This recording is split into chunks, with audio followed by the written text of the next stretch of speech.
আজ রান্না করব নারকেল দিয়ে কলাই শাক ভাজি। প্রথমে কড়াইয়ে তেল দিব। তেল গরম হলে পরিমাণ মতো লবণ দিয়ে কাঁচামরিচ, পেঁয়াজ, চিনি ভেজে নিব। এরপর এর মধ্যে আধা কাপ নারকেল বাটা দিয়ে দিব। অল্প একটু হলুদ দিব যাতে করে শাক দেখতে সবুজ সুন্দর থাকে।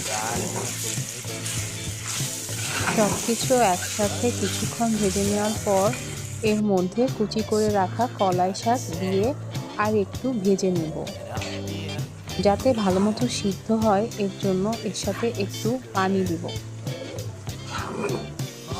এরপর ঢাকনা দিয়ে ঢেকে কিছুক্ষণ রান্না করে নেব।